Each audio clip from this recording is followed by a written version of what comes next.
ನಮಸ್ಕಾರ. ಈ ನ್ಯೂಸ್ ಟಿವಿಗೆ ಸ್ವಾಗತ. ನಾನು ಶಬ್ರಿನ್ ತಾಜ್. ಮೊದಲಿಗೆ ಹೆಡ್ಲೈನ್ಸ್.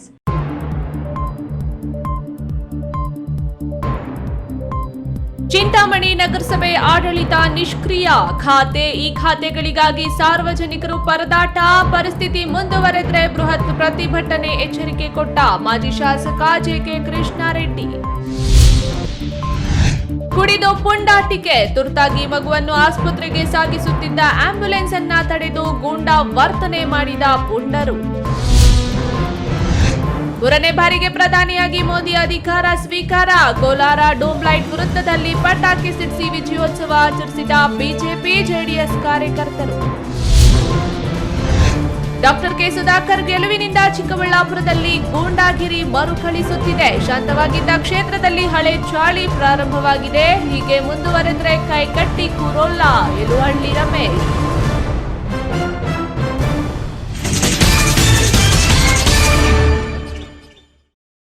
ವಾರ್ತೆಗಳ ವಿವರ. ರಾಜ್ಯದಲ್ಲಿ ಕಾಂಗ್ರೆಸ್ ಸರ್ಕಾರ ಬಂದ ನಂತರ ತಾಲೂಕಿನಲ್ಲಿ ಯಾವುದೇ ರೀತಿಯ ಖಾತೆ ಹಕ್ಕು ಪತ್ರ ವಿತರಣೆ, ನಗರಸಭೆಯಲ್ಲಿ ಈ ಖಾತೆ ನಡೆಯದೆ ಜನ ಪರದಾಡುತ್ತಿದ್ದು, ಸಂಬಂಧಪಟ್ಟ ಅಧಿಕಾರಿಗಳು ಹಾಗೂ ಸಚಿವರು 15 ದಿನಗಳ ಒಳಗಾಗಿ ಸರಿಪಡಿಸದಿದ್ರೆ ನಗರಸಭೆ ಬಳಿ ಬೃಹತ್ ಪ್ರತಿಭಟನೆಯನ್ನ ಮಾಡಲಾಗುವುದೆಂದು ಮಾಜಿ ಶಾಸಕ ಜೆಕೆ ಕೃಷ್ಣಾರೆಡ್ಡಿ ಎಚ್ಚರಿಕೆ ನೀಡಿದ್ದಾರೆ.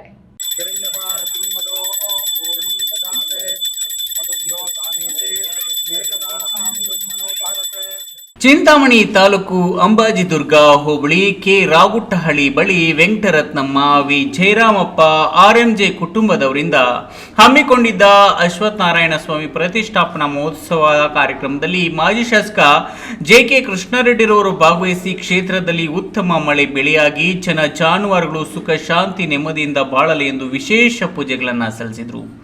ಈ ವೇಳೆ ಮಾಧ್ಯಮದವರೊಂದಿಗೆ ಮಾಜಿ ಶಾಸಕ ಜೆಕೆ ಕೃಷ್ಣಾರೆಡ್ಡಿ ಮಾತನಾಡಿ, ಚಿಂತಾಮಣಿ ನಗರಸಭೆಯಲ್ಲಿ ಕಳೆದ 1 ವರ್ಷದಿಂದ ಯಾವುದೇ ಒಂದು ಮನೆ, ಜಮೀನುಗಳು ಖಾತೆ ಮಾಡುತ್ತಿಲ್ಲ. ನಿವೇಶನಗಳು, ಮನೆಗಳ ಈ ಖಾತೆ ನಡೆಯುತ್ತಿಲ್ಲ. ಇದರಿಂದ ಜನರು ಪರದಾಡುವಂತಾಗಿದ್ದು, ಚಿಕ್ಕಬಳ್ಳಾಪುರ, ಕೋಲಾರ ಜಿಲ್ಲೆಗಳ ಎಲ್ಲ ತಾಲೂಕುಗಳಲ್ಲಿ ನಗರಸಭೆಗಳಲ್ಲಿ ಆಗುತ್ತಿರುವ ಕೆಲಸ ಕಾರ್ಯಗಳು ಚಿಂತಾಮಣಿ ತಾಲೂಕಿನಲ್ಲಿ ಮಾತ್ರ ಆಗುತ್ತಿಲ್ಲವೇಕೆ ಎಂದು ಪ್ರಶ್ನಿಸಿದ ಅವರು, ಆಸ್ತಿಗಳ ಖಾತೆ ಮಾಡಿಕೊಂಡು ಮಕ್ಕಳಿಗೆ, ಮೊಮ್ಮಕ್ಕಳಿಗೆ ಮದುವೆ ಮಾಡುವುದು, ಶಿಕ್ಷಣಕ್ಕೆ ಮತ್ತಿತರ ಕೆಲಸ ಕಾರ್ಯಗಳಿಗೆ ಜಮೀನು ಮಾರಲು, ಕೊಂಡುಕೊಳ್ಳಲು ಮುಂತಾದವುಗಳು ಇರುತ್ತವೆ. ಆದರೆ ನಗರಸಭೆ ಅಧಿಕಾರಿಗಳು ಯಾವುದೇ ಖಾತೆಗಳನ್ನು ಮಾಡದೇ ಇದ್ರೆ ಜನರು ಏನು ಮಾಡುವುದೆಂದು ನಗರಸಭೆ ಅಧಿಕಾರಿಗಳ ವಿರುದ್ಧ ಆಕ್ರೋಶ ವ್ಯಕ್ತಪಡಿಸಿದ ಅವರು, ಪರಿಸ್ಥಿತಿ ಇದೇ ರೀತಿ ಮುಂದುವರೆದರೆ ಮುಂದಿನ ದಿನಗಳಲ್ಲಿ ನಗರಸಭೆ ಅಧಿಕಾರಿಗಳು ಹಾಗೂ ಸಚಿವರ ವಿರುದ್ಧ ನಗರಸಭೆ ಮುಂದೆ ಬೃಹತ್ ಪ್ರತಿಭಟನೆ ಮಾಡುವುದಾಗಿ ಎಚ್ಚರಿಕೆ ನೀಡಿದರು. ಕಂಪ್ಲೇಂಟ್ಸ್ ಇದೆ, ಅದು ಕೂಡ ತಾಲೂಕು ಆಫೀಸ್ನಲ್ಲಿ ಖಾತೆಗಳು ಮಾಡದೇ ಇರತಕ್ಕಂಥದ್ದು. ಈಗ 3 ತಿಂಗಳ ಹಿಂದೆ ನಾವಿವತ್ತು ಒಂದು ಕೆರೆ ಜಾಗದಲ್ಲಿ ಬೇರೆ ಖಾಸಗಿ ಒಂದು ವ್ಯಕ್ತಿಗಳ ಹೆಸರು ಬಂದಿತ್ತು. ನಾನು ತಹಸೀಲ್ದಾರ್ಗೆ ಭಾಳಷ್ಟು ಸಾರಿ ಹೇಳಿದೆ, ಯಾರು ದೂರು ಕೊಡೋದು ಬೇಡ, ಇದು ನಿಮ್ಮ ಹಂತದಲ್ಲಿ ನೀವು ಮಾಡಿ ಅಂತ. ಅದು ಇನ್ನೂ ಮಾಡಿಲ್ಲ. ಆ ಪಹಣಿಯಲ್ಲಿ ಹಾಗೆ ಬರ್ತಾ ಇದೆ. ಅದರ ಬಗ್ಗೆ ಕೂಡ ಇವೆಲ್ಲ ತಾಲೂಕು ಕಚೇರಿಯಲ್ಲಿ ಯಾವ್ಯಾವ ರೀತಿ ತೊಂದರೆಗಳಾಗ್ತಾ ಇದೆ ಸಾರ್ವಜನಿಕರಿಗೆ ಎಲ್ಲ ಕೂಡ ಗಮನಿಸ್ತಾ ಇದ್ದೀವಿ. 10-15 ದಿವಸ ಕಾಲಾವಕಾಶ ಕೊಡ್ತೀವಿ. ಅವರು ಎಲ್ಲ ಸರಿಪಡಿಸ್ಕೊಡ್ಲಿಲ್ಲ ಅಂತ ಹೇಳಿದ್ರೆ ದೊಡ್ಡ ಪ್ರಮಾಣದಲ್ಲಿ ನಾವು ಏನ್ ಮಾಡಬೇಕು ಅನ್ನುವಂಥದ್ದನ್ನ ಮಾಡ್ತೇವೆ. ಈ ಸಂದರ್ಭದಲ್ಲಿ ಮುಖಂಡರಾದ ಕೆ ರಾಗುಟ್ಟಹಳ್ಳಿ ನಾರಾಯಣಸ್ವಾಮಿ, ಜಯರಾಮಪ್ಪ, ಶಿವರಾಜ್, ಸುಬ್ರಹ್ಮಣಿ ಮುಂತಾದವರು ಉಪಸ್ಥಿತರಿದ್ದರು. ಬಿ ದೇವಪ್ಪ, ಈ ನ್ಯೂಸ್ ಟಿವಿ, ಚಿಂತಾಮಣಿ. ತುಮಕೂರಿನ ಖಾಸಗಿ ಆಸ್ಪತ್ರೆಯಿಂದ ಆಕ್ಸಿಜನ್ ಮೂಲಕ ಮಗುವೊಂದನ್ನ ಬೆಂಗಳೂರಿನ ವಾಣಿ ವಿಲಾಸ್ ತುರ್ತಾಗಿ ಕರೆದೊಯ್ಯುತ್ತಿದ್ದ ಆಂಬ್ಯುಲೆನ್ಸ್ನನ್ನ ತಡೆದು ವೇಗವಾಗಿ ಚಲಾಯಿಸುತ್ತಿದೆಯಾ ಎಂದು ಖ್ಯಾತೆ ತೆಗೆದ ಯುವಕರ ಗುಂಪೊಂದು ಆಂಬ್ಯುಲೆನ್ಸ್ ಅನ್ನ ನಿಲ್ಲಿಸಿ ಚಾಲಕನ ಮೇಲೆ ಹಲ್ಲೆ ನಡೆಸಿರುವ ಘಟನೆ ನಡೆದಿದೆ. ಗಾಡಿ ನಿಲ್ಲಿಸಿ ಬಂದು ಅವಶ್ಯ ಶಬ್ದಗಳನ್ನ ಬೈದಿ ಹೊಡೆದಿದ್ದಾರೆ ಸರ್.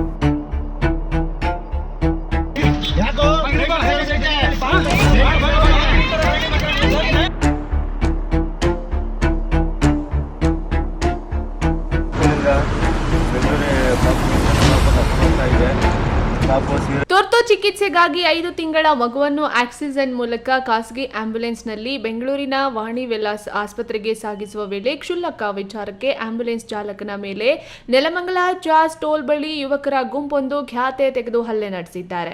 ಗಾಡಿ ಓವರ್ಟೇಕ್ ಮಾಡ್ಕೊಂಡು ಗಾಡಿ ಅಟ್ಟಾಕ್ಸಿ ಪಾಪು ಸೇರಿಸಿದ್ರೆ ಟೋಲ್ ಹತ್ರ ಬಂದಾಗ ಬಂದು ಗಾಡಿ ನಿಲ್ಲಿಸಿ ಬಂದು ಅವಶ್ಯ ಶಬ್ದಗಳನ್ನ ಬೈದಿ ಹೊಡೆದಿದ್ದಾರೆ ಸರ್. ಕಾರಿನಲ್ಲಿದ್ದ 4ರಿಂದ ಆಂಬ್ಯುಲೆನ್ಸ್ ಚಾಲಕ ಜಾನ್ ಎಂಬಾತನ ಮೇಲೆ ಆಂಬ್ಯುಲೆನ್ಸ್ ಅನ್ನ ಅತಿ ವೇಗವಾಗಿ ಓಡಿಸುತ್ತಿದ್ದೀಯಾ ಎಂದು ಗಲಾಟೆ ತೆಗೆದು ಹಲ್ಲೆ ನಡೆಸಿದ್ದು, ಕುಡಿದ ನಶೆಯಲ್ಲಿ ಚಾಲಕನಿಗೆ ಕಾರಿನಲ್ಲಿದ್ದ 4 ಥಳಿಸಿದ್ದಾರೆ.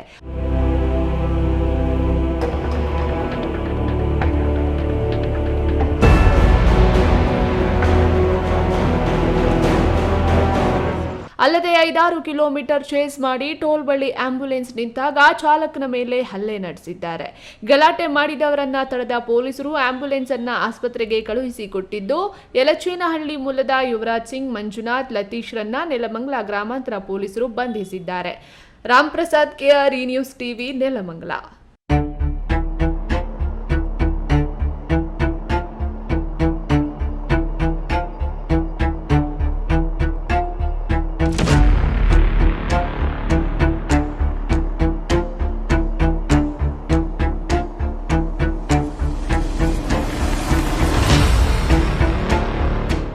ಸತತ 3ನೇ ಬಾರಿಗೆ ದೇಶದ ಪ್ರಧಾನಿಯಾಗಿ ನರೇಂದ್ರ ಮೋದಿ ಭಾನುವಾರ ಸಂಜೆ ನವದೆಹಲಿಯಲ್ಲಿ ಪ್ರಮಾಣ ವಚನ ಸ್ವೀಕರಿಸುತ್ತಿದ್ದಂತೆ ಕೋಲಾರ ನಗರದ ಡೂಮ್ಲೈಟ್ ವೃತ್ತದಲ್ಲಿ ಬಿಜೆಪಿ ಮತ್ತು ಜೆಡಿಎಸ್ ಕಾರ್ಯಕರ್ತರು ಪಟಾಕಿ ಸಿಡಿಸಿ ವಿಜಯೋತ್ಸವ ಆಚರಿಸಿದರು.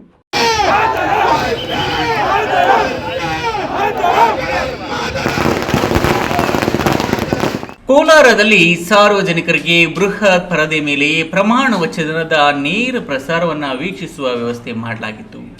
ಪ್ರಧಾನಿ ಪ್ರಮಾಣ ವಚನ ಸ್ವೀಕರಿಸುವಾಗ ಸಂಭ್ರಮ ಮುಗಿಲು ಮುಟ್ಟಿತ್ತು. ಮುಖಂಡರು, ಕಾರ್ಯಕರ್ತರು ಪರಸ್ಪರ ಶುಭಾಶಯ ಕೋರಿದ್ರು. ನೂರಾರು ಕಾರ್ಯಕರ್ತರು ತುಂಬಿದ್ರು. ಹಬ್ಬದ ವಾತಾವರಣ ನಿರ್ಮಾಣವಾಗಿತ್ತು. ಪರಸ್ಪರ ಲಡ್ಡು ಹಂಚಿ ಸಂಭ್ರಮಿಸಿದ್ರು. ವಾಹನ ಸವಾರರು ಪಾದಚಾರಿಗಳಿಗೆ ಸಿಹಿ ಹಂಚಲಾಯಿತು. ಕೆಲ ಯುವಕರು ಮೋದಿ ಅವರ ಬೃಹತ್ ಕಟೌಟ್ ಹಿಡಿದು ರಸ್ತೆಯಲ್ಲಿ ಹರ್ಷೋದ್ಗಾರದಲ್ಲಿ ತೊಡಗಿದ್ರು. ಜಿಲ್ಲಾ ಬಿಜೆಪಿ ಪ್ರಧಾನ ಕಾರ್ಯದರ್ಶಿ ಓಂ ಶಕ್ತಿ ಚಲಪತಿ ಮಾತನಾಡಿ, 10 ವರ್ಷಗಳಿಂದ ದೇಶದಲ್ಲಿ ಮೋದಿ ಯಶಸ್ವಿಯಾಗಿ ಆಡಳಿತ ನಡೆಸಿದ್ದಾರೆ. ಮತ್ತೆ 3ನೇ ಬಾರಿ ಅವರು ಪ್ರಧಾನಿಯಾಗಿ ಪ್ರಮಾಣ ವಚನ ಸ್ವೀಕರಿಸಿರುವುದು ಕಾರ್ಯಕರ್ತರಾದ ನಮಗೆ ತುಂಬಾ ಖುಷಿ ಉಂಟು ಮಾಡಿದೆ. ಮೋದಿ ಆಡಳಿತವನ್ನು ದೇಶದ ಜನರು ಮೆಚ್ಚಿ ಮತ್ತೊಮ್ಮೆ ಬಿಜೆಪಿಗೆ ಅವಕಾಶ ನೀಡಿದ್ದಾರೆ ಎಂದರು. ಜೆಡಿಎಸ್ ಜಿಲ್ಲಾ ಕಾರ್ಯಾಧ್ಯಕ್ಷ ಬಣಕನಹಳ್ಳಿ ನಟರಾಜ್ ಮಾತನಾಡಿ, ದೇಶ ಮುನ್ನಡೆಯಲು ಮೋದಿ ಅವರು ಪ್ರಧಾನಿಯಾಗಬೇಕು ಎನ್ನುವ ಆಕಾಂಕ್ಷೆಯನ್ನ ದೇಶದ ಜನರು ಇಟ್ಟುಕೊಂಡಿದ್ರು. ಅದರ ಭಾಗವಾಗಿ ಮೋದಿ 3ನೇ ಬಾರಿ ಪ್ರಧಾನಿಯಾಗಿ ಪ್ರಮಾಣ ವಚನ ಸ್ವೀಕರಿಸಿದ್ದಾರೆ. ಮುಂಬರುವ ಸ್ಥಳೀಯ ಸಂಸ್ಥೆಗಳಿಗೆ ನಡೆಯುವ ಚುನಾವಣೆಗಳಲ್ಲಿ ಎನ್ಡಿಎ ಮೈತ್ರಿ ಅಭ್ಯರ್ಥಿಗಳನ್ನು ಗೆಲ್ಲಿಸಲು ಶ್ರಮಿಸಲಾಗುವುದು. ಕೇಂದ್ರದಲ್ಲಿ ಜೆಡಿಎಸ್ ಪಕ್ಷದ ಎಚ್.ಡಿ. ಕುಮಾರಸ್ವಾಮಿ ಅವರಿಗೆ ಸಂಪುಟದಲ್ಲಿ ಸಚಿವ ಸ್ಥಾನ ನೀಡಿರುವುದು ಹೆಮ್ಮೆಯ ವಿಚಾರವಾಗಿದೆ ಎಂದರು. ವಿಜಯೋತ್ಸವದಲ್ಲಿ ಮುಖಂಡರಾದ ಕೆಂಬೋಡಿ ನಾರಾಯಣಸ್ವಾಮಿ, ಬಾಬು ಮೌನಿ, ವಿಜಯ್ ಕುಮಾರ್, ಅರುಣಮ್ಮ, ರಾಕೇಶ್, ಸಾಮ, ಬಾಬು, ಬಾಲಾಜಿ, ಅಪ್ಪಿ, ಚಂಬೆ, ರಾಜೇಶ್, ದಿಂಬ, ನಾಗರಾಜ್ ಗೌಡ, ಶಿವಕುಮಾರ್ ಇದ್ರು. Satish, news TV, Kolar. ಇದೀಗ ವಿರಾಮದ ನಂತರ ಈ ನ್ಯೂಸ್ ಟಿವಿ ಮುಂದುವರಿಯುತ್ತದೆ. ಈಗ ಒಂದು 4 ವರ್ಷದ ಕೆಳಗೆ ನನ್ನ ಗ್ಯಾಸ್ ಟ್ರಬಲ್ ಶುರು ಆಗಿತ್ತು. ಹೊಟ್ಟೆ ನೋವ, ಎದೆ ನೋವ, ಮಸಲ್ಸ್ ನೋವ, ತಿಳ್ಕೊಳಕ್ 10 ಪರೀಕ್ಷೆಗಳು. ಒಂದಿನ ಟಿವಿ ನೋಡ್ತಾ ಇದ್ದೆ. ಹೊಟ್ಟೆಗೆ ಬರ್ತಕ್ಕಂತ 180 ಸಮಸ್ಯೆಗಳಿಗೂ ರಾಮಬಾಣವಾಗಿ ಅಮೃತ ಬಿಂದು ಇದೆ. ನಾನು ಅಮೃತ ಬಿಂದು ತಗೊಳಕ್ ಶುರು ಮಾಡಿದಾಗಿಂದ ಆರಾಮಾಗಿದ್ದೀನಿ. ಪಾಪ್ಕಾರ್ನ್ ಬೆಳೆಯುವ ರೈತರಿಗೆ ಸಂತಸದ ಸುದ್ದಿ. ಅಧಿಕ ಇಳುವರಿ, ಅಧಿಕ ದರ ಬರುವ ಬೇಡಿಕೆಯುಳ್ಳ ಅಮೆರಿಕನ್ ಹೈಬ್ರಿಡ್ W2037 ಪಾಪ್ಕಾರ್ನ್ ಬಿತ್ತನೆ ಬೀಜ ನಾಟಿ ಮಾಡಿ 1 ಎಕರೆಗೆ 25ರಿಂದ 30 ಕ್ವಿಂಟಾಲ್ ಇಳುವರಿ ಪಡೆಯಿರಿ. ಅಮೆರಿಕ ದೇಶದಿಂದ ಆಮದು ಮಾಡಿಕೊಂಡು ಪೆರೆಸಂದ್ರದ ಎಸಲೆಂಟ್ ಟ್ರೇಡರ್ಸ್ ಹೈಬ್ರಿಡ್ ಪಾಪ್ಕಾರ್ನ್ ಬೀಜಗಳನ್ನು ಮಾರಾಟ ಮಾಡುತ್ತಿದೆ. ಅಧಿಕ ಇಳುವರಿ ಜೊತೆಗೆ ಉತ್ತಮ ಬೆಲೆ. ಬಿತ್ತನೆ ಬೀಜ ಖರೀದಿಸಿದ ರೈತರಿಂದ ಫಸಲನ್ನು ನಾವೇ ಖರೀದಿಸುತ್ತೇವೆ. ವಿರಾಮದ ನಂತರ ಈ ನ್ಯೂಸ್ ಟಿವಿಗೆ ಸ್ವಾಗತ. ಲೋಕಸಭಾ ಚುನಾವಣೆ ಮುಗಿದ ಮೇಲೆ ಚಿಕ್ಕಬಳ್ಳಾಪುರ ವಿಧಾನಸಭಾ ಕ್ಷೇತ್ರದಲ್ಲಿ ಆದ ಬೆಳವಣಿಗೆಗಳು, ಜಿಲ್ಲೆಯಲ್ಲಿ ನಡೆಯುತ್ತಿರುವ ಬಗ್ಗೆ ಕಾಂಗ್ರೆಸ್ ಮುಖಂಡರು ಇಂದು ಮೊದಲ ಬಾರಿಗೆ ಜನರಿಗೆ ತಿಳಿಸುವ ಪ್ರಯತ್ನ ನಡೆಸಿದ್ದಾರೆ. ಡಾಕ್ಟರ್ ಕೆ ಸುಧಾಕರ್ ಗೆದ್ದ ಮೇಲೆ ಕ್ಷೇತ್ರದಲ್ಲಿ ಗೂಂಡಾಗಿರಿ ಹೆಚ್ಚಾಗ್ತಿದೆ. ಈ ಮಧ್ಯೆ ಪಕ್ಷದ ಎಂಎಲ್ಸಿ ಅಭ್ಯರ್ಥಿ ಗೆದ್ದ ವಿಚಾರ, ಚುನಾವಣೆ ವೇಳೆ ಪಕ್ಷ ವಿರೋಧಿ ಚಟುವಟಿಕೆಯಲ್ಲಿ ತೊಡಗಿಕೊಂಡಿದ್ದ ಯುವ ಮುಖಂಡನ ಉಚ್ಚಾಟನೆ ವಿಚಾರ ಜಿಲ್ಲಾಧ್ಯಕ್ಷರ ಗಮನಕ್ಕೆ ತಾರದೆ ಉಚ್ಚಾಟಿಸಿದ್ದು ಸರಿನಾ ಎಂಬೆಲ್ಲ ಪ್ರಶ್ನೆಗಳಿಗೆ ಉತ್ತರ ಇಲ್ಲಿದೆ ನೋಡಿ. ಚಿಕ್ಕಬಳ್ಳಾಪುರ ಪತ್ರಕರ್ತರ ಭವನದಲ್ಲಿ ಕಾಂಗ್ರೆಸ್ ಪ್ರಮುಖ ನಾಯಕರು ಇಂದು ಸುದ್ದಿಗೋಷ್ಠಿ ನಡೆಸಿ ಲೋಕಸಭಾ ಚುನಾವಣೆ ನಂತರ ಆದ ಬೆಳವಣಿಗೆಗಳ ಬಗ್ಗೆ ಮಾಧ್ಯಮಗಳ ಮುಂದೆ ಇಟ್ಟಿದ್ದಾರೆ. ಯಲುವಳ್ಳಿ ರಮೇಶ್ ಮಾತನಾಡಿ, ಲೋಕಸಭಾ ಚುನಾವಣೆಯಲ್ಲಿ ಕಾಂಗ್ರೆಸ್ ಪಕ್ಷಕ್ಕೆ ಹಿನ್ನಡೆಯಾದರೂ ನಂತರ ನಡೆದ ಆಗ್ನೇಯ ಶಿಕ್ಷಕರ ಕ್ಷೇತ್ರದಲ್ಲಿ ಪಕ್ಷದ ಅಭ್ಯರ್ಥಿ ಡಿಟಿ ಶ್ರೀನಿವಾಸ್ ಗೆದ್ದಿರುವುದು ಸಂತಸ ತಂದಿದೆ. ಶ್ರೀನಿವಾಸ್ ಗೆಲುವಿನಿಂದ ಶಿಕ್ಷಕರ ಕ್ಷೇತ್ರದಲ್ಲಿ ನೆನೆಗುದಿಗೆ ಬಿದ್ದಿರುವ ಕಾಮಗಾರಿ ಮತ್ತು ಶೈಕ್ಷಣಿಕ ಅಭಿವೃದ್ಧಿ ಕೆಲಸಗಳಿಗೆ ನೆರವಾಗಲಿದೆ. ಡಾಕ್ಟರ್ ಕೆ ಸುಧಾಕರ್ ಗೆದ್ದ ಕೂಡಲೇ ಚಿಕ್ಕಬಳ್ಳಾಪುರ ವಿಧಾನಸಭಾ ಕ್ಷೇತ್ರದಲ್ಲಿ ಗೂಂಡಾಗಿರಿ ಮರುಕಳಿಸಿದೆ. ಅವರ ಹಿಂಬಾಲಕರು ಎಲ್ಲೆಂದರಲ್ಲೇ ಕಾಂಗ್ರೆಸ್ ಕಾರ್ಯಕರ್ತರ ಮೇಲೆ ಹಲ್ಲೆ ದೌರ್ಜನ್ಯ ಮಾಡ್ತಿದ್ದಾರೆ. ಕಾರಣವಿಲ್ಲದೆ ಒಂದೇ ಸಮನೆ ಪಟಾಕಿ ಸುಡುವುದು, ಸಮಾಜದ ಸ್ವಾಸ್ಥ್ಯ ಕೆಡಿಸುತ್ತಿದ್ದಾರೆ. 1 ವರ್ಷದಿಂದ ಶಾಂತವಾಗಿದ್ದ ಕ್ಷೇತ್ರ ಇವರು ಗೆದ್ದ ಮೇಲೆ ಹಳೆ ಚಾಳಿ ಪ್ರಾರಂಭವಾಗಿದೆ. ಶಾಸಕರ ಮೇಲೆ ಕಲ್ಲು ಎಸೆದಿದ್ದು ಕೂಡ ಅವರ ಬೆಂಬಲಿಗರ ಗೂಂಡಾಗಿರಿ ತೋರಿಸುತ್ತದೆ. ಇದೆಲ್ಲ ಹೀಗೆ ಮುಂದುವರೆದ್ರೆ ನಾವು ಕೈಕಟ್ಟಿ ಸುಮ್ಮನಿರೋಕೆ ಆಗೋಲ್ಲ ಎಂದು ಗುಡುಗಿದ್ರು. ಶಾಸಕರ ಮನೆ ಮೇಲೆ ಕಲ್ಲು ತೂರಿದ್ದಾರೆ. ಇದು ಯಾವ ಮಟ್ಟದ ಬೆಳವಣಿಗೆ ಅನ್ನೋದನ್ನು ನಾವು ಚಿಂತನೆ ಮಾಡಬೇಕಾಗಿದೆ. ಕಳೆದ 1 ವರ್ಷದಿಂದ ಶಾಂತಿಯುತವಾಗಿತ್ತು ಈ ತಾಲೂಕು, ಈ ಕ್ಷೇತ್ರ. ಇವತ್ತು ಅಲ್ಲಲ್ಲಿ ಪುಂಡು ಪೋಖ್ರಿಗಳು ಗಲಾಟೆಗಳು ಮಾಡೋಕ್ಕೆ ಶುರುವಾಗಿದೆ. ಲೋಕಸಭೆ ಚುನಾವಣೆಯಲ್ಲಿ BJPಯವರು ಗೆದ್ದ ತಕ್ಷಣ ಕೆಲವು ಹಳ್ಳಿಗಳಲ್ಲಿ ಬೇಕಾದಷ್ಟು ಕೇಸ್ಗಳು ಹಾಕ್ಸಿದ್ದಾರೆ. ಕೇಸ್ಗಳು ಪ್ರಾರಂಭ ಆಗಿದೆ. ಮತ್ತು ಹಳೆಯ ಯುಗ, ಇವ್ರು ಗೆದ್ದ ತಕ್ಷಣ ಹಳೆಯ ಯುಗ ಪ್ರಾರಂಭ ಆಗಿದೆ. ಹಾಗಾಗಿ ಇದನ್ನು ನಾವು ಖಂಡಿಸ್ತೇವೆ. ಇದನ್ನು ಪೊಲೀಸವರು ಈ ಕ್ರಮನ ತಗೋಬೇಕಾಗಿದೆ ಅಂಥೇಳಿ ಶಾಂತಿಯುತವಾಗಿ ಕಳೆದ 1 ವರ್ಷದಿಂದ ಇದ್ದಿದ್ದು ಮತ್ತು ಹಳೆ ಪ್ರವೃತ್ತಿ ಪ್ರಾರಂಭ ಆಗಿದೆ. ಇದನ್ನು ನಾವು ಖಂಡಿತವಾಗಿ ಖಂಡಿಸ್ತೇವೆ. ಜಿಲ್ಲಾಧ್ಯಕ್ಷ ಕೇಶವ ರೆಡ್ಡಿ ಮಾತನಾಡಿ, ಡಾಕ್ಟರ್ ಕೆ ಸುಧಾಕರ್ ಗೆದ್ದ ದಿನದಿಂದ ಇದುವರೆಗೂ ತಾಲೂಕಿನ 4-5 ಗ್ರಾಮಗಳಲ್ಲಿ ಕಾರ್ಯಕರ್ತರ ಮಧ್ಯೆ ಗಲಭೆಗಳು ನಡೆದಿವೆ. ನಮ್ಮ ಕಾರ್ಯಕರ್ತರನ್ನ ಬೇಕೆಂದು ಕಾಲು ಕೆರೆದು ಜಗಳ ತೆಗೆಯುವ ಯತ್ನ ಮಾಡ್ತಿದ್ದಾರೆ. ಪೊಲೀಸ್ ಪ್ರಕರಣಗಳು ದಾಖಲಿಸಿದ್ದಾರೆ ಎಂದರು. ಈಗಾಗಲೇ ಚುನಾವಣೆ ಫಲಿತಾಂಶ ಬಂದ ನಂತರ ಯಾವ್ಯಾವ ರೀತಿ ಹಳ್ಳಿಗಳಲ್ಲಿ ಈಗ ಮೊನ್ನೆ ಮಂಡ್ಕಲ್ ಹತ್ರ ಕಾಕಲ್ ಚಿಂತೆಯಲ್ಲಿ ನಮ್ಮ ಕಾರ್ಯಕರ್ತರ ಮೇಲೆ ದಬ್ಬಾಳಿಕೆ ಮಾಡೋಕ್ಕೆ ಹೋಗಿರ್ತಕ್ಕಂಥ ವಿಚಾರ, ವಿನಾಕಾರಣ ಗಲಾಟೆ ಮಾಡುವಂಥ ವಿಚಾರ ಆಗಿರ್ಬೋದು. ರಾತ್ರಿ ಕಣಜೇನಹಳ್ಳಿಯಲ್ಲೂ ಸಹ ಕೈ ಮಿಲಾಯಿಸಿ ಹುಡ್ಕೊಳ್ಳುವಂಥ ಬೆಟ್ಟದ ಕಡೆ ನಡೆದಿರ್ತಕ್ಕಂಥದ್ದು, ಶಾಸಕರ ಮನೆ ಮೇಲೆ ಕಲ್ಲು ತೂರಾಟ ಮಾಡಿರ್ತಕ್ಕಂಥದ್ದು, ಇವೆಲ್ಲ ಈ ತಾಲೂಕಿಗೆ ಶಾಂತಿ ತರುವಂಥ ಕೆಲಸ ಅಲ್ಲ. ಅಧಿಕಾರ ಬರ್ತದೆ ಹೋಗ್ತದೆ. ಜನರು ಯಾರಿಗೆ ಆಶೀರ್ವಾದ ಮಾಡ್ತಾರೆ ಅವರು ಜನಪ್ರತಿನಿಧಿಗಳಾಗ್ತಾರೆ. ಜನಪ್ರತಿನಿಧಿಗಳ ಕೆಲಸ ಚುನಾವಣೆ ಮುಗಿದ ನಂತರ ಎಲ್ಲರೂ ಈ ಕ್ಷೇತ್ರದಲ್ಲಿರ್ತಕ್ಕಂಥವರೆಲ್ಲರೂ ಒಂದೇ. ಅಭಿವೃದ್ಧಿ ವಿಚಾರದಲ್ಲಿ ಈ ಕ್ಷೇತ್ರ ಅಭಿವೃದ್ಧಿ ಆಗೋದಕ್ಕೆ, ಕ್ಷೇತ್ರ ಸಮಸ್ಯೆಗಳನ್ನ ಪರಿಹಾರ ಮಾಡೋದಕ್ಕೆ ಜನಪ್ರತಿನಿಧಿಗಳಾದಂಥವರು ಕಾಳಜಿ ವಹಿಸಬೇಕಾಗ್ತದೆ. ಇನ್ನು ಪಕ್ಷದ ಸೋಲಿಗೆ ಕಾರಣರಾದ ಬಗ್ಗೆ ಭರಣಿ ವೆಂಕಟೇಶ್ ಮಾತನಾಡಿ, ಜೆಡಿಎಸ್ ಬಿಜೆಪಿ ಮೈತ್ರಿ ಸೋಲಿಗೆ ಕಾರಣ ಆಗಿದೆ. ಮೈಸೂರು ಭಾಗದಲ್ಲಿ ಜೆಡಿಎಸ್ ಪ್ರಬಲವಾಗಿರೋದ್ರಿಂದ ಇಲ್ಲಿ ಕಾಂಗ್ರೆಸ್ಗೆ ಹಿನ್ನಡೆಯಾಗಿದೆ. ಆದರೆ ಉತ್ತರ ಕರ್ನಾಟಕ ಭಾಗದಲ್ಲಿ ಜೆಡಿಎಸ್ ಪ್ರಭಾವ ಕಡಿಮೆ ಇರೋದ್ರಿಂದ ಅಲ್ಲಿ ನಮ್ಮ ಪಕ್ಷ 7 ಸ್ಥಾನ ಪಡೆಯಲು ಸಾಧ್ಯ ಆಗಿದೆ ಎಂದರು. ಸುದ್ದಿಗೋಷ್ಠಿಯಲ್ಲಿ ಹಿರಿಯ ವಕೀಲ KM ಮುನೇಗೌಡ, ಬ್ಲಾಕ್ ಕಾಂಗ್ರೆಸ್ ಅಧ್ಯಕ್ಷ ಜಯರಾಮ್, ಸುರೇಶ್ ಕುಮಾರ್, ಡ್ಯಾನ್ಸ್ ಸೀನು ಸೇರಿದಂತೆ ಇತರರು ಹಾಜರಿದ್ದರು. ಕ್ಯಾಮರಾಮನ್ ಅಂಬರೀಶ್ ಜೊತೆ KS ನಾರಾಯಣಸ್ವಾಮಿ, ಈ ನ್ಯೂಸ್ ಟಿವಿ, ಚಿಕ್ಕಬಳ್ಳಾಪುರ. ಜಿಲ್ಲಾ ಪಂಚಾಯಿತಿ ಮಾಜಿ ಅಧ್ಯಕ್ಷರು ಸಂಸದ ಡಾಕ್ಟರ್ ಕೆ ಸುಧಾಕರ್ ತಂದೆ PN ಕೇಶವ ರೆಡ್ಡಿ 90ನೇ ವರ್ಷಕ್ಕೆ ಕಾಲಿಟ್ಟಿದ್ದು, ಅವರ ಹುಟ್ಟುಹಬ್ಬವನ್ನ ಅವರ ಅಪಾರ ಅಭಿಮಾನಿಗಳು ವೃದ್ಧಾಶ್ರಮದಲ್ಲಿನ ವೃದ್ಧರಿಗೆ ಊಟ ಬಡಿಸಿ ಕೇಕ್ ಕತ್ತರಿಸಿ ತಿನ್ನಿಸಿ ಹುಟ್ಟುಹಬ್ಬವನ್ನ ಆಚರಿಸಿಕೊಂಡರು. ಚಿಕ್ಕಬಳ್ಳಾಪುರ ಜಿಲ್ಲಾ ಪಂಚಾಯಿತಿ ಮಾಜಿ ಅಧ್ಯಕ್ಷರು ಸಂಸದ ಡಾಕ್ಟರ್ ಕೆ ಸುಧಾಕರ್ ಅವರ ತಂದೆ PN ಕೇಶವ ರೆಡ್ಡಿರವರು ಇಂದು 90ನೇ ವರ್ಷದ ಹುಟ್ಟುಹಬ್ಬ ಆಚರಿಸಿಕೊಂಡರು. ಚಿಕ್ಕಬಳ್ಳಾಪುರ ತಾಲೂಕು ನಂದಿ ಪಂಚಾಯಿತಿ ಸುಲ್ತಾನಪೇಟೆ ವೃದ್ಧಾಶ್ರಮದಲ್ಲಿ ವೃದ್ಧರಿಗೆ ಊಟ ಬಡಿಸಿ ಚಿಕ್ಕಪೈಲಗುರ್ಕಿ ಗ್ರಾಮದಲ್ಲಿನ ಮನೆ ದೇವರು ಶ್ರೀ ಚನ್ನಕೇಶವ ಸ್ವಾಮಿ ದೇವಾಲಯದಲ್ಲಿ ವಿಶೇಷ ಪೂಜೆ ಸಲ್ಲಿಸಿ ಹುಟ್ಟುಹಬ್ಬ ಆಚರಿಸಿಕೊಂಡರು. ತಮ್ಮ ಅಪಾರ ಅಭಿಮಾನಿಗಳೊಂದಿಗೆ ದೇವರ ಆಶೀರ್ವಾದ ಪಡೆದ ಅವರು ಕಾರ್ಯಕರ್ತರ ಜೊತೆ ಕೇಕ್ ಕತ್ತರಿಸಿ ತಿನ್ನಿಸುವ ಮೂಲಕ ಜನ್ಮದಿನಕ್ಕೆ ಸಾಕ್ಷಿಯಾದರು. ಅಭಿಮಾನಿಗಳು ಬೃಹತ್ ಹಾರ ಹಾಕಿ ಮೈಸೂರು ಪೇಟ ತೊಡಿಸಿ ಶುಭಾಶಯ ಕೋರಿದರು. ಇನ್ನು 90ನೇ ವರ್ಷಕ್ಕೆ ಕಾಲಿಟ್ಟ PN ಕೇಶವ ರೆಡ್ಡಿ ಮಾತನಾಡಿ, ರಾತ್ರಿಯಿಂದಲೇ ನನ್ನ ಹುಟ್ಟುಹಬ್ಬಕ್ಕೆ ಸಾವಿರಾರು ಜನ ಮನೆಗಳ ಬಳಿ ಬಂದು ಶುಭಾಶಯ ಕೋರುತ್ತಿದ್ದಾರೆ. ಬಹಳ ಸಂತೋಷ ತಂದಿದೆ. ಪ್ರತಿ ವರ್ಷ ನಮ್ಮ ಮನೆ ದೇವರಾದ ಶ್ರೀ ಚೆನ್ನಕೇಶ್ವರ ಸ್ವಾಮಿ ದೇವಾಲಯದಲ್ಲಿ ನನ್ನ ಅಭಿಮಾನಿಗಳ ಜೊತೆ ಹುಟ್ಟುಹಬ್ಬ ಆಚರಣೆ ಮಾಡಿಕೊಳ್ಳುತ್ತಿರುವುದು ವಾಡಿಕೆ. ಅದರಂತೆ ಈ ವರ್ಷ ಹುಟ್ಟುಹಬ್ಬದ ಜೊತೆಗೆ ನನ್ನ ಮಗ ಡಾಕ್ಟರ್ ಕೆ ಸುಧಾಕರ್ ಸಂಸದರಾಗಿ ಲೋಕಸಭಾ ಮೆಟ್ಟಿಲೇರಿದ್ದಾರೆ. ಮೋದಿಯವರ ಜೊತೆ ಕೆಲಸ ಮಾಡುತ್ತಿದ್ದಾರೆ. ಇದು ಮತ್ತಷ್ಟು ಖುಷಿ ತಂದಿದೆ ಎಂದು ಸಂತಸ ವ್ಯಕ್ತಪಡಿಸಿದರು. ಅಭಿಮಾನಿಗಳು ಬಂದು ಹೂನಾರ ಹಾಕಿ ರಾತ್ರಿ 12 ಗಂಟೆಯಲ್ಲಿ ಹೋಗಿದ್ದಾರೆ.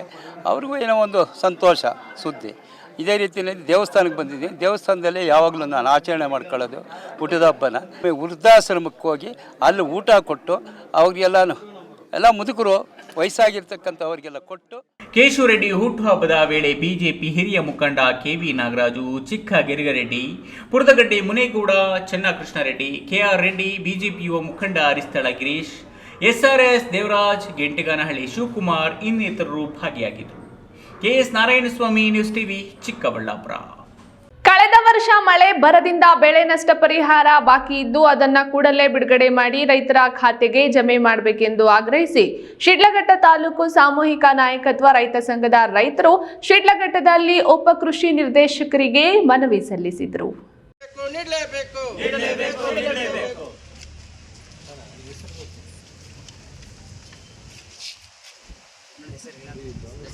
ಎರಡ್ 2023-24ನೇ ಸಾಲಿನಲ್ಲಿ ಮುಂಗಾರು ಮಳೆಗಾಲದ ಭರದಿಂದ ಬೆಳೆ ನಷ್ಟವಾಗಿತ್ತು. 25% ಬೆಳೆ ವಿಮೆ ಪರಿಹಾರ ಹಣವನ್ನ ನೀಡಿದ್ದು, ಇನ್ನುಳಿದ 75% ವಿಮೆ ಹಣವನ್ನ ಸರ್ಕಾರ ಬಾಕಿ ಇರಿಸಿಕೊಂಡಿದೆ ಎನ್ನುವುದು ರೈತರ ಆರೋಪ. ಬಾಕಿ ಇರುವ ಬೆಳೆ ವಿಮೆ ಹಣವನ್ನ ಕೂಡಲೇ ಬಿಡುಗಡೆ ಮಾಡಿ ರೈತರ ಖಾತೆಗೆ ಜಮೆ ಮಾಡಬೇಕೆಂದು ಆಗ್ರಹಿಸಿ ಶಿಡ್ಲಘಟ್ಟದಲ್ಲಿ ಸಾಮೂಹಿಕ ನಾಯಕತ್ವದಲ್ಲಿ ರೈತ ಸಂಘದ ರೈತರು ಶಿಡ್ಲಘಟ್ಟದಲ್ಲಿ ಉಪ ಕೃಷಿ ನಿರ್ದೇಶಕರಿಗೆ ಮನವಿ ಸಲ್ಲಿಸಿದರು. ಈ ವೇಳೆ ಮಾತನಾಡಿದ ರೈತ ಸಂಘದ ಜಿಲ್ಲಾ ಪ್ರಧಾನ ಕಾರ್ಯದರ್ಶಿ ಭಕ್ತರಹಳ್ಳಿ ಪ್ರತೀಶ್, 2023-24ನೇ ಸಾಲಿನಲ್ಲಿ ಮುಂಗಾರು ಮಳೆ ಕೈಕೊಟ್ಟಿದ್ದು ಸರ್ಕಾರ ಬರಗಾಲ ಘೋಷಣೆ ಮಾಡಿತ್ತು. ವಿಮೆ ಮಾಡಿಸಿದ್ದ ರಾಗಿ ಜೋಳಕ್ಕೆ ವಿಮೆಯ 25% ಮಾತ್ರವೇ ಹಣ ಬಂದಿದೆ. ಉಳಿದ 75% ಹಣ ಬಾಕಿ ಇದ್ದು ಕೂಡಲೇ ಸಂಬಂಧಿಸಿದ ವಿಮೆ ಕಂಪನಿಯ ಅಧಿಕಾರಿಗಳ ಜೊತೆ ಮಾತನಾಡಿ ಬಾಕಿ ಇರುವ ವಿಮೆ ಹಣವನ್ನ ರೈತರ ಖಾತೆಗಳಿಗೆ ಜಮೆ ಮಾಡುವಂತೆ ಒತ್ತಾಯಿಸಿದ್ರು. ಇದೀಗ ಮುಂಗಾರು ಮಳೆಗಾಲ ಶುರುವಾಗಿದ್ದು ರೈತರಿಗೆ ಸಕಾಲಕ್ಕೆ ರಸಗೊಬ್ಬರ ಬಿತ್ತನೆ ಬೀಜಗಳು ಸಿಗುವಂತೆ ಕ್ರಮ ವಹಿಸಬೇಕು. ಕೆಲವೊಂದು ರಸಗೊಬ್ಬರದ ಅಂಗಡಿಗಳಲ್ಲಿ ರಸೀದಿ ಕೊಡ್ತಿಲ್ಲ. ಒಂದು ಮೂಟೆ ರಸಗೊಬ್ಬರ ಕೇಳಿದ್ರೆ ಅದರ ಜೊತೆಗೆ ಮತ್ತೊಂದು ಬೇರೆ ರಸಗೊಬ್ಬರ ಖರೀದಿಸಿದ್ರೆ ಮಾತ್ರ ಈ ರಸಗೊಬ್ಬರ ಕೊಡೋದಾಗಿ ಒತ್ತಾಯ ಹಾಕ್ತಾರೆ. ಅದನ್ನ ತಪ್ಪಿಸಬೇಕೆಂದು ಕೋರಿದ್ರು. ಜೋಳ ಎಲ್ಲ ವಿಮೆ ಕಟ್ಟಿದ್ವಿ. ಆ ವಿಮೆ ಕಟ್ಟಿದ ಸಂದರ್ಭದಲ್ಲಿ ಸಂಪೂರ್ಣ ಮಳೆ ಬರದ ಬರಗಾಲ ಘೋಷಣೆ ಆಗಿ ಸರ್ಕಾರ 25% ಕೊಟ್ಟಿತ್ತು. ಆದರೆ ಉಳಿದ 75% ಇನ್ನೂ ಬರಬೇಕು. ಹಾಗಾಗಿ ಏನು ಉಳಿದ 75% ವಿಮೆ ಕಂಪ್ನಿ ಕಡೆ ಇದೆ. ಆ 75% ವಿಮೆಯನ್ನು ರೈತರ ಖಾತೆಗೆ ಕೊಡಬೇಕು ಅಂತೇಳಿ ನಾವು ಮಾನ್ಯ ನಮ್ಮ ಕೃಷಿ ನಿರ್ದೇಶಕರಾದ ಮೇಡಮ್ ಅವ್ರ ಗಮನ ತಂದಿದ್ದೀವಿ. ಅವರು ನಿಮ್ಮ ಮನವಿಯನ್ನು ಬೇರೆ ಕಳಿಸಿ ಇದು ಮಾಡ್ತೀವಿ ಅಂತ ಹೇಳಿದ್ದಾರೆ. ಹಾಗಾಗಿ ಏನು ಇವತ್ತು ಸಾಂಕೇತಿಕವಾಗಿ ಪ್ರತಿಭಟನೆಯೊಂದಿಗೆ ಮನವಿ ಪತ್ರವನ್ನು ಕೊಟ್ಟಿದ್ದೀವಿ. ಈ ಸಾಂಕೇತಿಕ ಪ್ರತಿಭಟನೆಯನ್ನು ಒಂದು ಈ ಸಂದರ್ಭ ಮುಗಿಸ್ತಾ ಇದ್ವಿ. ಎಲ್ಲ ಒಳ್ಳೆಯದಾಯಿತು. ಉಪ ಕೃಷಿ ನಿರ್ದೇಶಕಿ ಮಂಜುಳಾ ಮನವಿ ಪತ್ರವನ್ನು ಸ್ವೀಕರಿಸಿ ಹಿರಿಯ ಅಧಿಕಾರಿಗಳ ಜೊತೆ ಈ ಮನವಿ ಪತ್ರದಲ್ಲಿನ ಅಂಶಗಳ ಬಗ್ಗೆ ಚರ್ಚಿಸಿ ಅಗತ್ಯ ಕ್ರಮ ವಹಿಸಿ ಸಮಸ್ಯೆಯನ್ನ ಪರಿಹರಿಸುವುದಾಗಿ ಹೇಳಿದರು. ಸಹಾಯಕ ಕೃಷಿ ನಿರ್ದೇಶಕ ಪಿಆರ್ ರವಿ, ರೈತ ಸಂಘದ ತಾಲೂಕು ಅಧ್ಯಕ್ಷ ಎಎನ್ ಮುನೇಗೌಡ, ಕಾರ್ಯದರ್ಶಿ ನವೀನ್ ಕುಮಾರ್ ಕದ್ರೇಗೌಡ, ಬಿ ಆಂಜಿನಪ್ಪ ಸೇರಿದಂತೆ ಇನ್ನಿತರರು ಹಾಜರಿದ್ದರು. Veerappa Manjunath, news TV, Shidlaghatta. ಮಾದಕ ವಸ್ತುಗಳ ಸೇವನೆಯಿಂದ ಮನುಷ್ಯನ ಮಾನಸಿಕ ಸಮತೋಲನೆ ಕಳೆದುಕೊಳ್ಳುವುದಲ್ಲದೆ ಆರೋಗ್ಯದ ಮೇಲೆ ಕೆಟ್ಟ ಪರಿಣಾಮ ಬೀರಲಿದೆ ಎಂದು ಧರ್ಮಸ್ಥಳ ಗ್ರಾಮೀಣ ಅಭಿವೃದ್ಧಿ ಸಂಸ್ಥೆಯ ಜಿಲ್ಲಾ ನಿರ್ದೇಶಕ ಪ್ರಶಾಂತ್ ತಿಳಿಸಿದರು.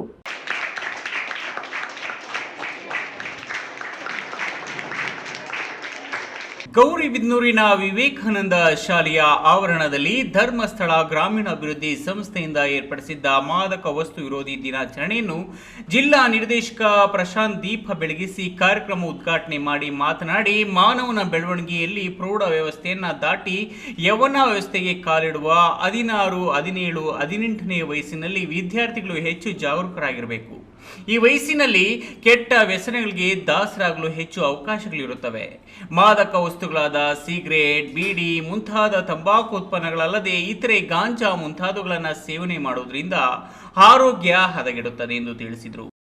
16, 17, 18 ವರ್ಷಕ್ಕೆ ಕಾಲಿಡ್ತಿರುವಂತಹ ವಿದ್ಯಾರ್ಥಿಗಳನ್ನ ಅವರು ಸಣ್ಣ ಪುಟ್ಟ ಆಮಿಷಗಳನ್ನ ಆಸೆಗಳನ್ನ ತೋರಿಸಿ ನಂತರ ಅವರ ಬಿಸ್ನೆಸ್ ಡೆವಲಪ್ ಆಗೋ ರೀತಿಯಲ್ಲಿ ಅವ್ರ ಬಳಕೆ ಮಾಡ್ಕೊಳ್ಳೋದನ್ನ ನಾವು ಕಾಣ್ತೇವೆ. ಹೆಚ್ಚಾಗಿ ನೀವು ನೋಡಿ ಟಿವಿಗಳಲ್ಲಿ ಮತ್ತೊಂದು ಕಡೆ ಏನಾದ್ರು ಬಂದ್ರೆ ಮಾದಕ ವಸ್ತುಗಳ ಬಗ್ಗೆ, ಡ್ರಗ್ಸ್ಗಳ ಬಗ್ಗೆ ಮಾತಾಡುವಾಗ ಎಲ್ಲರೂ ಹೇಳುವಂಥದ್ದು ಶಾಲಾ ಕಾಲೇಜುಗಳ ಪಕ್ಕದಲ್ಲಿ ಅಥವಾ ಆಸ್ಪಾಸಲ್ಲಿ ಇದು ಆಗ್ತಾ ಇದೆ ಅನ್ನುವಂಥದ್ದು. ಕೇಳಿದಿರಾ? ಟಿವಿಯಲ್ಲಿ ಬಂದ್ರೆ ಕೂಡ ಇಂಥ ಶಾಲಾ ಕಾಲೇಜುಗಳ ಪಕ್ಕದಲ್ಲಿ ಈ ಡ್ರಗ್ಸ್ ವ್ಯವಹಾರ ಆಗ್ತಾ ಇದೆ ಅಥವಾ ಅಫೀಮಿನ ವ್ಯವಹಾರ ಆಗ್ತಾ ಇದೆ ಅಂತ ಹೇಳಿ ನಾವು ಕಾಣ್ತೇವೆ. ಇದರಿಂದ ಎಷ್ಟು ನಾವು ದೂರ ಇರ್ತೇವೋ ಅಷ್ಟು ನಮಗೆ ಒಳ್ಳೇದು. ಒಂದನೇದಾಗಿ ನೀವು ಹೇಳಿದಾಗೆ ಆರೋಗ್ಯದ ಮೇಲೆ ತುಂಬಾ ಪರಿಣಾಮಗಳು. ಈಗ ತಂಬಾಕು ಸುಲಭವಾಗಿ ಕಾರ್ಯಕ್ರಮದಲ್ಲಿ ನಗರಸಭಾ ಸದಸ್ಯರಾದ ಮಾರ್ಕೆಟ್ ಮೋಹನ್, ವಿವೇಕಾನಂದ ಶಾಲೆಯ ಕಾರ್ಯದರ್ಶಿ ನಂಜೇಗೌಡ, ಧರ್ಮಸ್ಥಳ ಗ್ರಾಮೀಣಾಭಿವೃದ್ಧಿ ಸಂಸ್ಥೆಯ ಯೋಜನಾಧಿಕಾರಿ ನಾಗರಾಜ್ ನಾಯಕ್, ಲಕ್ಷ್ಮಿ, ಉಷಾ, ರೇಷ್ಮಾ, ಹೇಮಾ ಮುಂತಾದವರು ಹಾಜರಿದ್ದರು. ಪ್ರದೀಪ್, ಈ ನ್ಯೂಸ್ ಟಿವಿ, ಗೌರಿಬಿದನೂರು.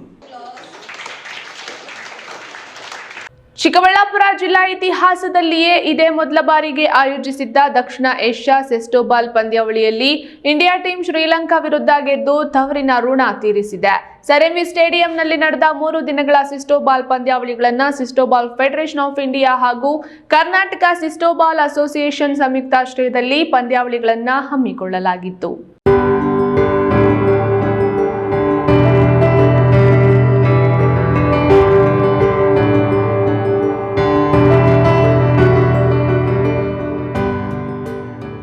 ಕಳೆದ 3 ದಿನಗಳಿಂದ ಚಿಕ್ಕಬಳ್ಳಾಪುರ ಜಿಲ್ಲಾ ಕೇಂದ್ರ ಸೆರೆಂವಿ ಕ್ರೀಡಾಂಗಣದಲ್ಲಿ ಇದೇ ಮೊದಲ ಬಾರಿಗೆ ದಕ್ಷಿಣ ಏಷ್ಯಾ ಮಟ್ಟದ ಸಿಸ್ಟೋಬಾಲ್ ಪಂದ್ಯಾವಳಿಯನ್ನು ಆಯೋಜಿಸಲಾಗಿತ್ತು.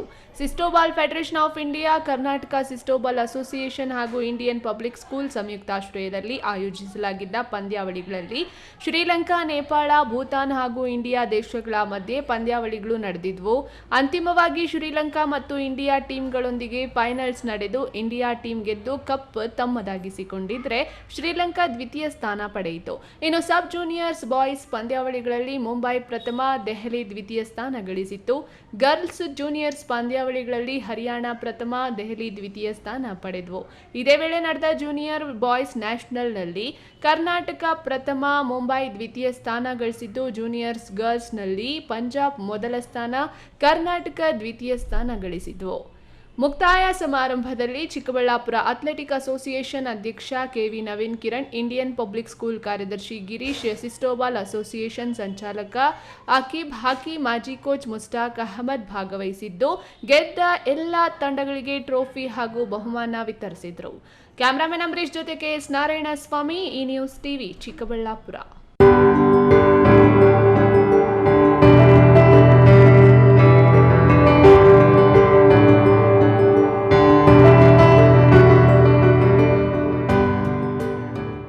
ಚಿಂತಾಮಣಿ ನಗರದ ಆಜಾದ್ ಚೌಕದಲ್ಲಿರುವ ಹರಿಹರೇಶ್ವರ ದೇವಾಲಯದ ಮುಂಭಾಗದಲ್ಲಿರುವ ದೇವಸ್ಥಾನದ ರಥವನ್ನ ಸ್ಥಳಾಂತರ ಮಾಡಲು ಮುಂದಾದರೆ ಹಿಂದೂಪರ ಸಂಘಟನೆಗಳಿಂದ ಉಗ್ರ ಹೋರಾಟವನ್ನ ಮಾಡುವುದಾಗಿ ಹಿಂದೂಪರ ಸಂಘಟನೆಗಳ ಮುಖಂಡರು ತಾಲೂಕು ಆಡಳಿತಕ್ಕೆ ಎಚ್ಚರಿಸಿದ್ದಾರೆ.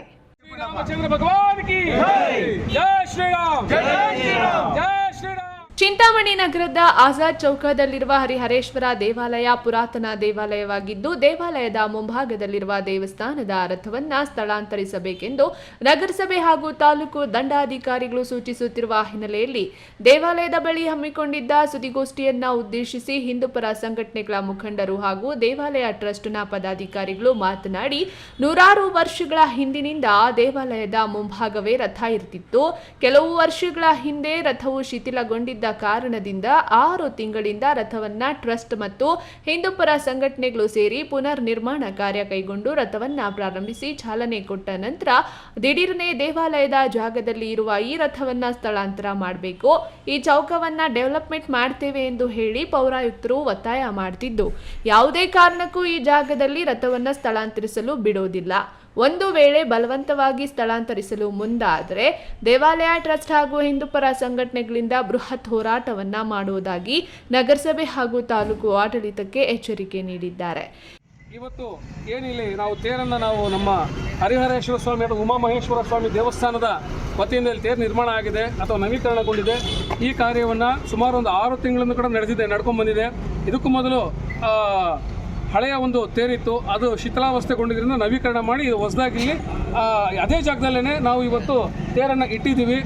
ಆದರೆ ಏಕಾಏಕಿ ಪುರಸಭೆಯ ಅಧಿಕಾರಿಗಳು ಮತ್ತು ಅವರ ಅಧಿಕಾರಿಗಳು ಅವರೆಲ್ಲ ಬಂದು ಇಲ್ಲ ಇಲ್ಲಿ ನೀವು ಕೆಲಸ ಮಾಡಬಾರ್ದು ಅಂತ ಹೇಳ್ಬಿಟ್ಟು ಬಾಯಿ ಮಾತಲ್ಲಿ ಹೇಳ್ಬಿಟ್ಟು ಹೋಗಿದ್ದಾರೆ. ಅವ್ರಿಗೂ ಕೇಳಿದ್ವಿ ನಾವು, ತಾವು ಲಿಖಿತವಾಗಿ ಕೊಡಿ, ಯಾಕೆ ಇಲ್ಲಿ ನಿಲ್ಲಿಸಬಾರ್ದು, ಯಾಕೆ ಇಲ್ಲಿ ಮಾಡಬಾರ್ದು. ಈ ಸಂದರ್ಭದಲ್ಲಿ ದೇವಾಲಯ ಟ್ರಸ್ಟ್ನ ಪದಾಧಿಕಾರಿಗಳು, ಹಿಂದೂ ಪರ ಸಂಘಟನೆಗಳ ಮುಖಂಡರು ಮತ್ತಿತರರು ಉಪಸ್ಥಿತರಿದ್ದರು. ಬಿದೇವಪ್ಪ, ಈ ನ್ಯೂಸ್ ಟಿವಿ, ಚಿಂತಾಮಣಿ. ದೆಹಲಿಯಲ್ಲಿ ನರೇಂದ್ರ ಮೋದಿ 3ನೇ ಬಾರಿಗೆ ಪ್ರಧಾನಿಯಾಗಿ ಪ್ರಮಾಣ ವಚನ ಸ್ವೀಕಾರ ಮಾಡ್ತಿದ್ದಂತೆ ಅಭಿಮಾನಿಗಳು ಮೋದಿ ಭಾವಚಿತ್ರಕ್ಕೆ ಹಾಲಿನಲ್ಲಿ ಅಭಿಷೇಕ ಮಾಡಿ ಶ್ರೀ ಮಾರಮ್ಮ ದೇವಿಗೆ ವಿಶೇಷ ಪೂಜೆ ಸಲ್ಲಿಸಿದ್ರು. ಪಟಾಕಿ ಸಿಡಿಸಿ ಸಿಹಿ ಹಂಚಿ ಸಂಭ್ರಮಿಸಿದ್ರು. ಗೌರಿಬಿದನೂರು ನಗರದ ಭಾವಿಕಟ್ಟಿ ಶ್ರೀ ಮಾರಮ್ಮ ದೇವಸ್ಥಾನ ಬಳಿ ನಗರ ಬಿಜೆಪಿ ಪಕ್ಷದ ವತಿಯಿಂದ ಪ್ರಧಾನಿ ನರೇಂದ್ರ ಮೋದಿ ರವರು ಪ್ರಮಾಣ ಸ್ವೀಕಾರ ಮತ್ತು ಚಿಕ್ಕಬಳ್ಳಾಪುರ ಜಿಲ್ಲೆಯ ಲೋಕಸಭಾ ಚುನಾವಣೆಯಲ್ಲಿ ಡಾಕ್ಟರ್ ಕೆ ಸುಧಾಕರ್ ಅವರು ಅತ್ಯಧಿಕ ಮತಗಳಿಂದ ಜಯಶೀಲರಾಗಿರುವುದಕ್ಕೆ ಪಟಾಕಿ ಸಿಡಿಸಿ ಸಿಹಿ ಹಂಚಿಕೊಂಡು ಅಭಿಮಾನಿಗಳು ಸಂಭ್ರಮಿಸಿದರು. ಬಾನಂಗಳದಲ್ಲಿ ಕಲರ್ಫುಲ್ ಪಟಾಕಿ ನೋಡುಗರ ಸಂತಸವನ್ನ ಮತ್ತಷ್ಟು ಹೆಚ್ಚಿಸಿತ್ತು. ಈ ಐತಿಹಾಸಿಕ ಕ್ಷಣವನ್ನ ಕಣ್ತುಂಬಿಕೊಳ್ಳಲು ತಾಲೂಕಿನ ಬಿಜೆಪಿ ಹಾಗೂ ಜೆಡಿಎಸ್ ಕಾರ್ಯಕರ್ತರು ಭಾಗಿಯಾಗಿದ್ದರು. ಪ್ರಧಾನಿ ನರೇಂದ್ರ ಮೋದಿರವರು ಪ್ರಮಾಣ ವಚನ ಸ್ವೀಕಾರ ಮಾಡುತ್ತಿದ್ದಂತೆ ಮೋದಿರವರ ಭಾವಚಿತ್ರಕ್ಕೆ ಹಾಲಿನಲ್ಲಿ ಅಭಿಷೇಕ ಮಾಡಿ ಶ್ರೀ ಮಾರಮ್ಮ ದೇವತೆಗೆ ವಿಶೇಷ ಪೂಜೆ ಸಲ್ಲಿಸಿ ಕಾರ್ಯಕರ್ತರಿಗೆ ಹಾಗೂ ಅಭಿಮಾನಿಗಳಿಗೆ ಅನ್ನ ಸಂತರ್ಪಣೆ ಮಾಡಲಾಯಿತು. ಇದೇ ಸಂದರ್ಭದಲ್ಲಿ ಬಿಜೆಪಿ ಪಕ್ಷದ ಹಿರಿಯ ಮುಖಂಡರಾದ ಎನ್.ಎಂ. ರವಿನಾರಾಯಣ ರೆಡ್ಡಿರವರು ಮಾತನಾಡಿ, ನರೇಂದ್ರ ಮೋದಿ ಅವರು 3ನೇ ಬಾರಿಗೆ ಈ ದೇಶದ ಪ್ರಧಾನಿಯಾಗಿ ಅಧಿಕಾರ ಸ್ವೀಕರಿಸಿರುವುದು ದೇಶದಲ್ಲಿ ಐತಿಹಾಸಿಕ ಕ್ಷಣವಾಗಿದೆ. ಸದ್ಯದ ಪರಿಸ್ಥಿತಿಯಲ್ಲಿ ದೇಶವನ್ನು ಸಮರ್ಥವಾಗಿ ಮುನ್ನಡೆಸುವ ಶಕ್ತಿ ಇರುವುದು ನರೇಂದ್ರ ಮೋದಿ ಅವರಿಗೆ ಮಾತ್ರ. ಅವರು ದೇಶವನ್ನು ಪ್ರಗತಿಯತ್ತ ಕೊಂಡೊಯ್ಯಲಿದ್ದಾರೆ ಎಂದರು. ಸಂಭ್ರಮಾಚರಣೆಯಲ್ಲಿ ಬಿಜೆಪಿ ಅಧ್ಯಕ್ಷ market Mohan, doctor Shashidhar, BJP ಪ್ರಧಾನ ಕಾರ್ಯದರ್ಶಿ ಮೃತ್ಯುಂಜಯ ಜಯಣ್ಣ, ವೇಣು ಮಾಧವ್, ಪದಾಧಿಕಾರಿಗಳಾದ ರಾಘವ್, ವೆಂಕಟಾದ್ರಿ, ಆದಿತ್ಯ ಮಂಜು, ಮಂಜುನಾಥ್ ರಾವ್ ಮುಂತಾದವರು ಭಾಗವಹಿಸಿದರು. ಪ್ರದೀಪ್, ಈ ನ್ಯೂಸ್ ಟಿವಿ, ಗೌರಿಬಿದನೂರು. ಹುಟ್ಟುಹಬ್ಬವನ್ನ ಊರ ಸಂಬಂಧಿಕರನ್ನ ಕರೆದು ಸಂಭ್ರಮದಿಂದ ಮಾಡುವುದು ಸಾಮಾನ್ಯ. ಆದರೆ ಪಟ್ಟಣದ ಪಿಎಂ ಶ್ರೀ ಬಾಲಕಿಯರ ಮಾದರಿ ಶಾಲೆಯಲ್ಲಿ ಮುಖ್ಯ ಶಿಕ್ಷಕ ಆರ್ ಹನುಮಂತ ರೆಡ್ಡಿ ಅವರ ಜನ್ಮದಿನವನ್ನ ಶಾಲಾ ಮಕ್ಕಳು ಮತ್ತು ಶಿಕ್ಷಕರು 50ಕ್ಕೂ ಹೆಚ್ಚು ಗಿಡ ನೆಡುವ ಮೂಲಕ ಮುಖ್ಯ ಶಿಕ್ಷಕ ಆರ್ ಹನುಮಂತ ರೆಡ್ಡಿ ಅವರ ಜನ್ಮದಿನವನ್ನ ಆಚರಿಸಿ ಮಾದರಿಯಾಗಿದ್ದಾರೆ.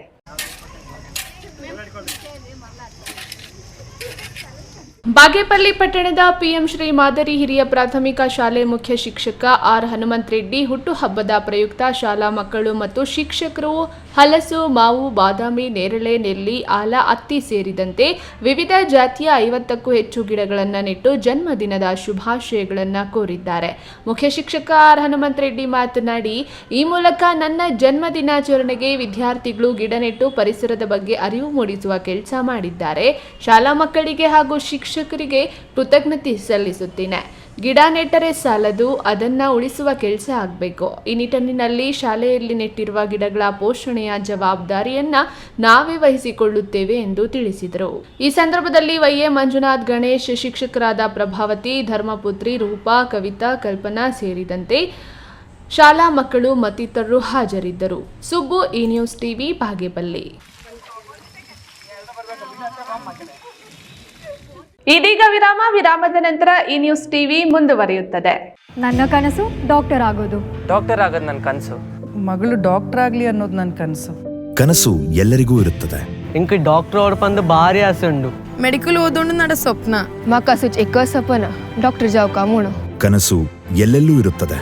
ಮೆಡಿಕಲ್ ಓದುವುದು ನನ್ನ ಕನಸು. ನನ್ನ ಮಗನು ಡಾಕ್ಟರ್ ಆಗ್ಬೋದೇನ್ರಿ? ನನ್ನ ಕನಸು ಡಾಕ್ಟರ್ ಆಗೋದು. ಕನಸು ಎಲ್ಲರ ಹಕ್ಕು. ಆದರೆ ಕನಸು ನನಸಾಗಲು ಬೇಕು ನಂಬಿಕೆ, ಛಲ ಮತ್ತು ಪರಿಶ್ರಮ. Neat academy.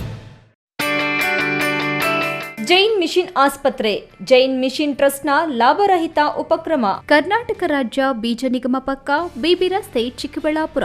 ದಶಕಗಳಿಂದ ಆರೋಗ್ಯ ಕ್ಷೇತ್ರದಲ್ಲಿ ಲಾಭರಹಿತವಾಗಿ ಸೇವೆ ಸಲ್ಲಿಸುತ್ತಿರುವ ಜೈನ್ ಮಿಷನ್ ಆಸ್ಪತ್ರೆ ದಿನದ 24 ಗಂಟೆ ತುರ್ತು ಚಿಕಿತ್ಸೆಯಿಂದ ಹಿಡಿದು ಎಲ್ಲಾ ಕಾಯಿಲೆಗಳಿಗೂ ಇಲ್ಲಿ ಚಿಕಿತ್ಸೆ ಲಭ್ಯ.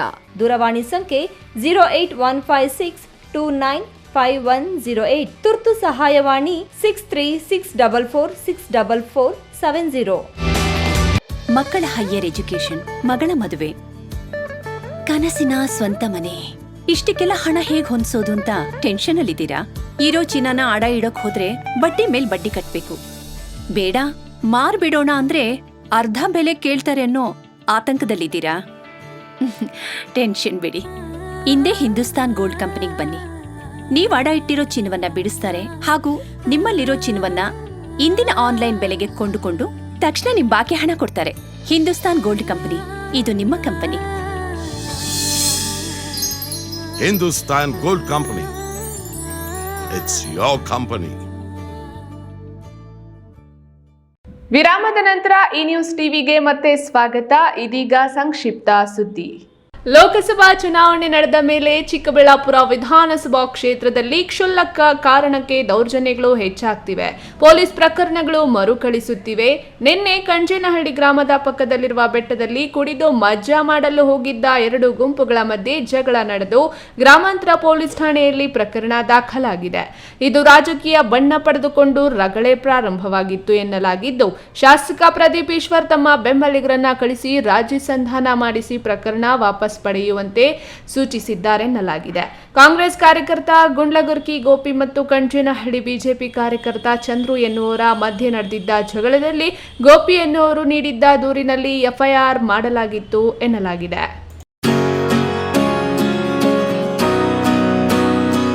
ಮಾಲೂರು ತಾಲೂಕಿನ ಚಿಕ್ಕ ತಿರುಪತಿಯ ಗ್ರಾಮ ಪಂಚಾಯಿತಿ ವ್ಯಾಪ್ತಿಯ ಎಟ್ಟಕೋಡಿ ಗ್ರಾಮದ ಹೃದಯ ಭಾಗದಲ್ಲಿರುವ ಸತ್ಯನಾರಾಯಣ ಸ್ವಾಮಿ ದೇವಾಲಯ ಹಾಗೂ ಕೈವಾರ ತಾತಯ್ಯ ದೇವಾಲಯ ಹಿಂಭಾಗದ ಮನೆಯೊಂದರ ಫಿಟ್ ಮುಚ್ಚದ ಕಾರಣ ಸೊಳ್ಳೆಗಳು ದುರ್ವಾಸನೆಯಿಂದ ಗ್ರಾಮಸ್ಥರು ಮೂಗು ಮುಚ್ಚಿಕೊಂಡು ಓಡಾಡುವ ಪರಿಸ್ಥಿತಿ ನಿರ್ಮಾಣ ಆಗಿದೆ. ಎಟ್ಟಕೋಡಿ ಗ್ರಾಮದಲ್ಲಿ ಈ ಪರಿಸ್ಥಿತಿ ನಿರ್ಮಾಣವಾಗಿದ್ದು, ಇದರಿಂದ ಅಕ್ಕಪಕ್ಕದ ಮನೆಯವರು ಕಿಡಿಕಾರಿದ್ದಾರೆ. ಗ್ರಾಮ ಪಂಚಾಯಿತಿ ವತಿಯಿಂದ ನಿರ್ಮಿಸಲಾಗುತ್ತಿರುವ ಚರಂಡಿ ಪಕ್ಕದಲ್ಲೇ ಇರುವ ಈ ಫಿಟ್ ಬಾಡಿಗೆಗೆ ನೀಡಿರುವ ಮನೆಗಳ ಫಿಟ್ ಆಗಿದ್ದು, ಸಮರ್ಪಕವಾಗಿ ಫಿಟ್ ಅನ್ನ ಮುಚ್ಚಬೇಕೆಂದು ಗ್ರಾಮಸ್ಥರು ದೂರಿದ್ದಾರೆ.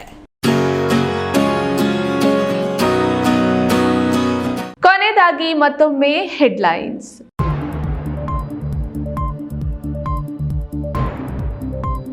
ಚಿಂತಾಮಣಿ ನಗರಸಭೆ ಆಡಳಿತ ನಿಷ್ಕ್ರಿಯ. ಈ ಖಾತೆಗಳಿಗಾಗಿ ಸಾರ್ವಜನಿಕರು ಪರದಾಟ. ಪರಿಸ್ಥಿತಿ ಮುಂದುವರೆದರೆ ಬೃಹತ್ ಪ್ರತಿಭಟನೆ ಎಚ್ಚರಿಕೆ ಕೊಟ್ಟ ಮಾಜಿ ಶಾಸಕ ಜೆಕೆ ಕೃಷ್ಣಾರೆಡ್ಡಿ. ಕುಡಿದು ಪುಂಡಾಟಿಕೆ. ತುರ್ತಾಗಿ ಮಗುವನ್ನು ಆಸ್ಪತ್ರೆಗೆ ಸಾಗಿಸುತ್ತಿದ್ದ ಆಂಬ್ಯುಲೆನ್ಸ್ ಅನ್ನ ತಡೆದು ಗೂಂಡಾ ವರ್ತನೆ ಮಾಡಿದ ಪುಂಡರು. 3ನೇ ಬಾರಿಗೆ ಪ್ರಧಾನಿಯಾಗಿ ಮೋದಿ ಅಧಿಕಾರ ಸ್ವೀಕಾರ. ಕೋಲಾರ ಡೂಮ್ ಲೈಟ್ ವೃತ್ತದಲ್ಲಿ ಪಟಾಕಿ ಸಿಡಿಸಿ ವಿಜಯೋತ್ಸವ ಆಚರಿಸಿದ ಬಿಜೆಪಿ ಜೆಡಿಎಸ್ ಕಾರ್ಯಕರ್ತರು.